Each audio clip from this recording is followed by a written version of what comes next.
So the Sonic Racing Crossworlds open network test has been out for pretty much all weekend, and I have been playing it non-stop. And while I have a lot of good to say about it, I also have a lot of criticism and some bad things I would also like to address within this video. But of course, before I get into any of the negatives, as I am now a college student and I am in the dorms, I'm just gonna quickly go over what I did like and what I didn't like. So without further ado, let's get into it. But let's start off with the offline mode first. When you boot up the CrossWorlds beta, you are introduced to none other than Dodonpa, aka the Tanuki from everyone's favorite Sonic racing game. Since there isn't really a story to CrossWorlds, I feel like he's just here for housekeeping reasons, and I also believe he's the reason why or how we're able to travel via the travel rings.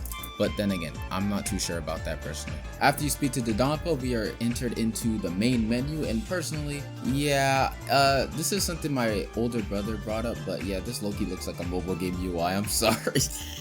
Especially when you go to that extras menu and you see like the challenges, titles, stuff, it looks like something you could just tap with your finger, like respectfully. But anyway, aside from menu stuff, I have to say that the overall Grand Prix mode is a lot of fun, and I especially adore how when you're on the 4th round, it's just an entire recap of all 3 stages that you've done, but it's in a continuous race. I don't know about you, but that is a really cool concept in my opinion. The rivals matches were also a very interesting mechanic as well, because honestly, these interactions are something else, because every single character is throwing jabs at each other. The only person I have not seen somebody throw jabs at is Sonic and Cream. I have no idea what the other interactions are, because again, I only played a little bit of the offline mode because I was all in on the online mode. But if you want to hear Wave telling Shadow to get a life, or you know, calling Shadow basically an unk, you got that in this game. That was so stupid. The little character jingles and the animations when you win were low-key really fun, and I can't wait to see what they do for the other characters that we have not seen, like from either demos or press events, because again, I'm really excited with how this game is going, and again, it just adds more life to the characters. 2 of the jingles that I was able to point out when I was playing as both Sonic and Amy were It Doesn't Matter from Sonic Adventure 2, and also My Sweet Passion from Sonic Adventure 1, and those are really 2 great themes that I hold close. So yeah, it was nice that, you know, they used that for their character themes. With how Amy's character direction has been in the last few games, I personally do not think My Sweet Passion matches up to that anymore, but then again, you can make your own opinion about that, because that's just me. Now let's talk about the online mode. It's practically everything that you've seen in the closed beta test from February, but one thing I have to shout out, they finally fully rendered the Chow in the lobby, bro. We are so back. We are so back. Oh, they're still effed up in the actual stages, but you know what? I'm sure they'll fix it by release.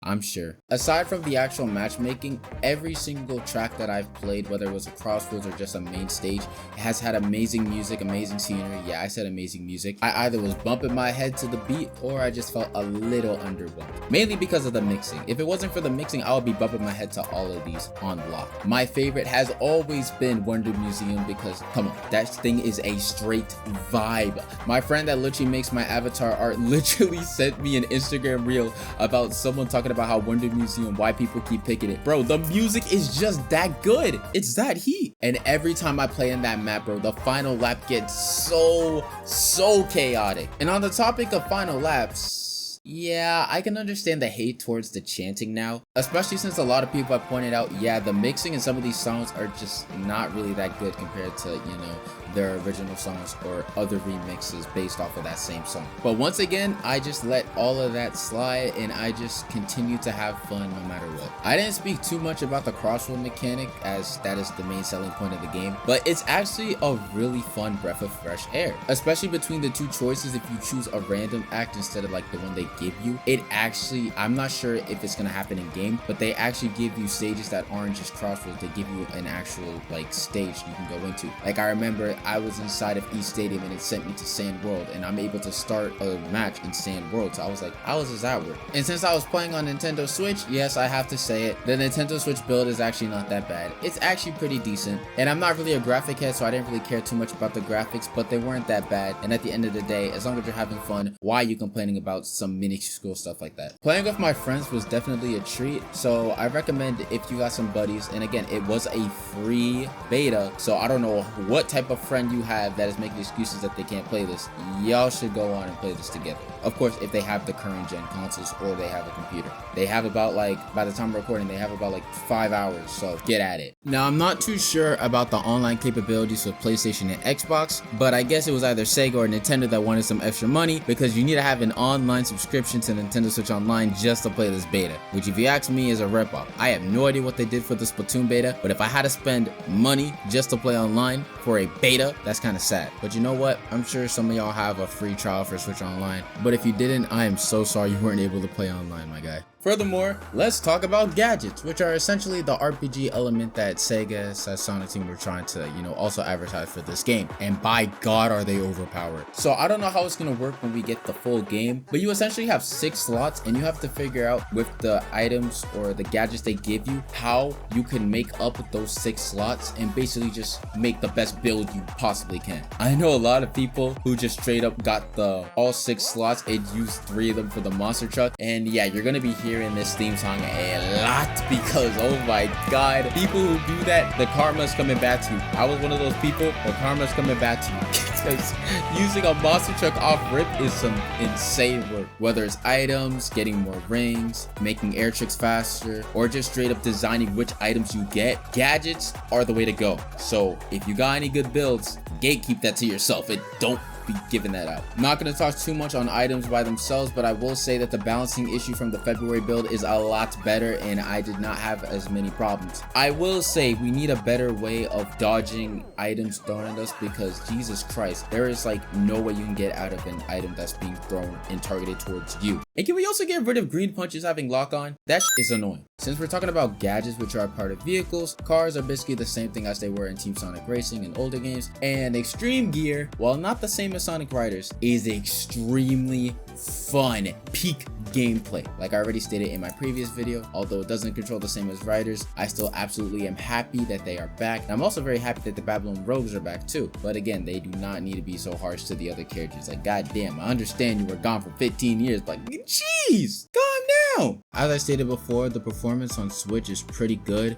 I have a Switch 2, so I was forced to play on the Switch 1 version, because as we know, the Switch 2 version isn't done, or it's not ready to be played yet. So I can't say much for Switch 2, but I'm sure they're going to be cooking for that early next year, so best to wait for that. If you intend on getting the game on Switch or Switch 2, if you're getting on Switch 2, you could either wait or just get the Switch 1 version, but if you don't really care about the graphics and stuff like that, just get the Switch 1 version, then pay the $10 later for the Switch 2 version for next year. I cannot speak for other devices, but expect to get disconnected a lot on Switch. I witnessed this at least 30 times, but when trying to play crossplay, the game kept disconnecting me and my party while still in a match, and a bot took my place in some instances. But I'm sure that will be fixed eventually though. Nah, fuck that. This matchmaking needs some major work.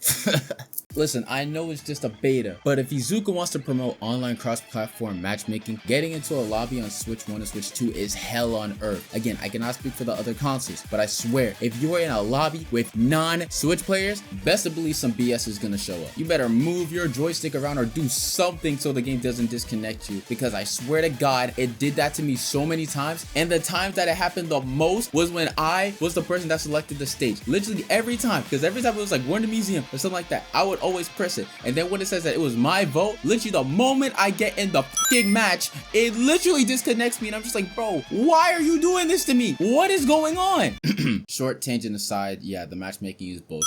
Apart from that, we also had the festival event where we got to play as Joker from Persona 5, aka one of the guest characters that's going to be appearing at the game at launch, in addition to the monthly Sega characters that will also be dropping. And once again, this festival was just straight chaos. Especially since this time around, we're doing the team mechanic from Team Sonic Racing, except this time it's a lot more automated than it was in Team Sonic Racing. Especially when you get like your whole team ultimate thing. Yeah, it's not you who activates it, the game activates on its own once you hit the full bar. I mainly played with my siblings on this mode, and man, those connectivity issues were showing rapidly, with either me or my sister getting booted, and we were both playing on Switch, while my brother still got in. If it wasn't obvious, yeah, these servers need major work, especially when it comes to cross. Might also be just a Switch version issue, because I met someone else who had the same issue who was also on Switch, and while finding more details on X, I didn't really find much, but I have seen a lot of candidates who just straight up tried getting into a match, and the moment they got into the match before the 3, 2, 1 go, they got instantly disconnected. So again, I'm not the only person with this problem. All in all, the servers need an up, and if that means that we have to delay the game just a little bit, then do so, because there's no way I'm going to be paying $70 for budget online cross-platform matchmaking. Now, last but not least, I want to just talk a little bit about Joker. He feels like a skinwalker, and it is very depressing. Like, look, I understand they said why guest characters aren't going to be speaking and interacting, mainly because of budgeting and scope of review and all that stuff that Izuka said in that one interview. But it doesn't help the fact that the silence is extremely loud, especially where he's from a game where the players call him a silent protagonist. Yet he still has some voice lines here and there for minuscule things. Like, if anything, I feel like they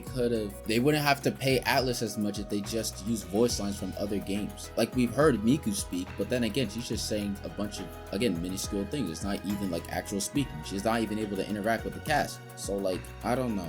The whole voice acting thing just low-key pisses me off, but at the same time, there's nothing you can do. They already said their reason, just gotta move on. Ultimately, Sonic Racing Crossworlds is looking amazing, and I cannot wait to buy this game on launch. Despite all the little issues it has, at the end of the day, I know me, my family, and all my friends that I played the beta with, we all have fun, and I'm sure that it will still be a great experience when the full game comes out. But once again, thank you so much for watching and listening to my little rant about the CrossWorlds beta. If you're new here, make sure to hit the like button, as it really helps out the channel. Make sure to comment what your favorite part of the beta was. I would love to hear what all y'all have to say. And as long as college doesn't kick me in the shins, I will see you all in the next video. Now stay safe and take care.